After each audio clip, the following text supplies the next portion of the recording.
fiti ni asese ni din ene your friend say mechanic za na prophet kumichacha ma sesa me YouTube no ba bia me hwe bia ma change afro ene maba too much GH hwe na prophet kumichacha me so me hwe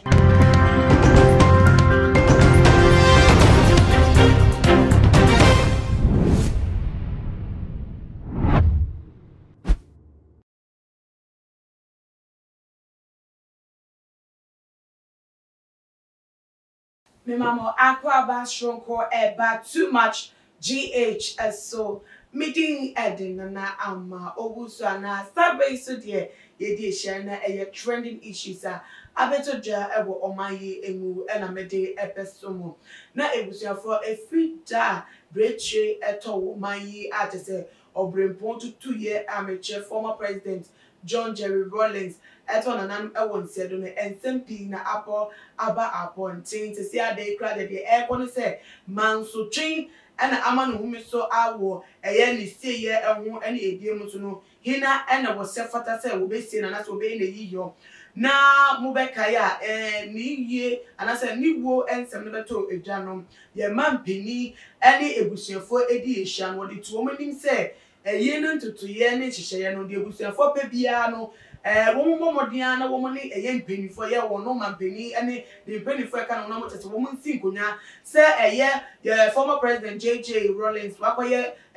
obi a webu man ne da no se ke ye no te se saa no ye fa ni die ema no ewo ni wo emu na te se ni ye yo no oman mu no na wo be efa na wo ma ya ma no ntie ho be hia se ebusuan no ne ene eye president no ebe kwa adwenkro mu te se no be ya wo be ye na yie entoto ye no eho na nso ase saa ensem mu ya mampeni ede etu dwa no ankoye eye opposition party no ede pra efa hom because omu ne se eye dinara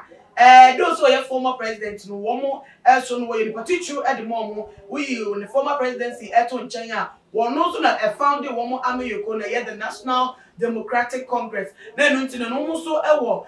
right ewo so say womo so be sie no ewo kwan ya womo so say ebeboa eso ntini kwan say the ruling president ra na Akufo-Addo beji eyi asin eyi ni ye no nte say ho to twani a che ni ate say de wono nko ena wojire mu abobeye eyi yo no dabi eye omo so de enu ntie se omo kwan so omo so monye de fa ho eka na de foforo kra wono so abeche na dwe afa eyi yo no eho ye National Democratic Congress when ipa bako awoka ho atubiga and wode abetuja ayo ye womo ye communication team member wabeka ese Rawlings no womo hu ni se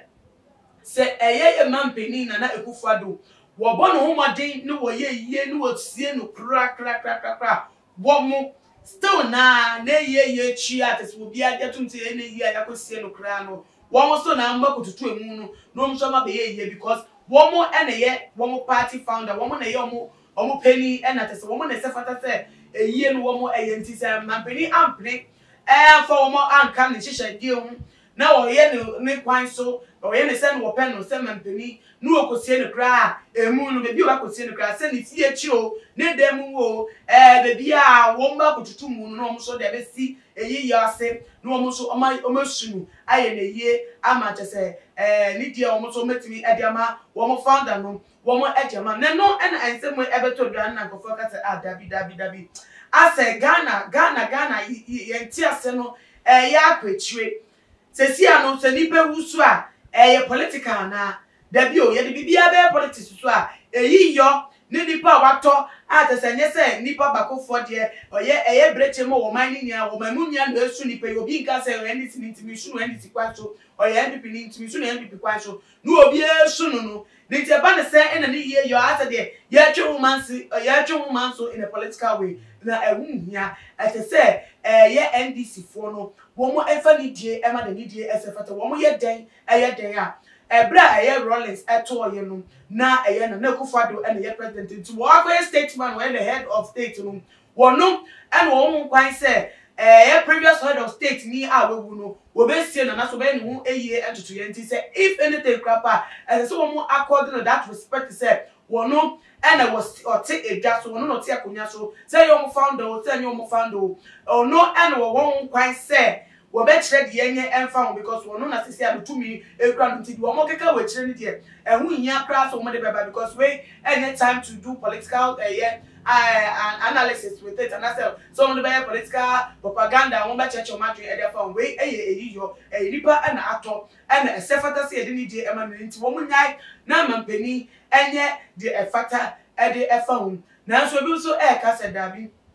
NDC for no e de ewom because mampani wo ye nian wo ye so no wo ye na ni party din so e ne bata wo mbeka se ebeko wie chikwa no mo de campaign na ya pen so na ye former president JJ Wallace ewu ye na ye yo kama ono ani party members crap wo mantini anya hweafa ho na wo crap mani age crap se wo mo found the ways as na oti asekra na wo ne wasem no mo ne nkanti no wo mo crap no yo brand wo mo mfa ho sa antumti enyunyam nia no ye fa so mo na atese no so madina so e dey political talking ti e ho be yan se NPP for no penny for no ye wura na Kufu Addo wo be pene na tese penny for so mo NDC mu a wo mo so na tese Rollins yo mo found wo mo be nti obe mo kwan no mo so maba na o masi nkonya na tese eyiyo no ho tutu ye no mo so mati a che o ma do na be ya enkonya tese de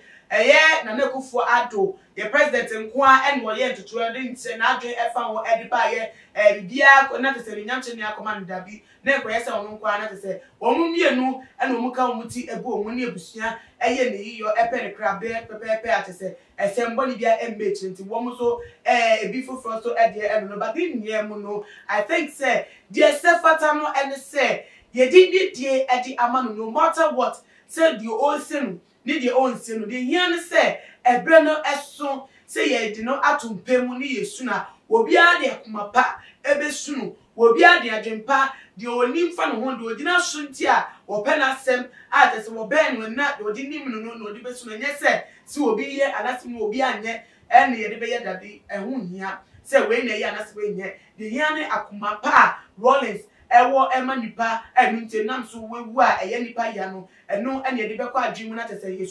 yesu no was akwan no so na tese bibia etimi akoye edema ne ya ana the memory eso me ye shop I say so what ya simple no bi fufuro ena wato a enko won pese entutu ya bi say ebeba say we ka say we ena we su ka say da bi won pese sa eni ti sie sie na eno no bi antna say ne enko adwen promo ne ka say okay ye nia both NDC NPP ne busuafo ne jebre wo maka bom say ye sen wo ha ye ni say na tese asundwe akoswa atna bomaye emu na the abatodwa no aha ena me DAC wo so wadwen kire efa ho no bamode an efa asomye e wo ye comment section na ebiam so no share video we amadofo ebusiafo bibia na wo mo so famoni NDHB na follow ye our Twitter ye Instagram handles @tumagh_ Facebook so @tumagh na ama obuswa enimdi nyame ya doma ye besan edi ehia bi makram.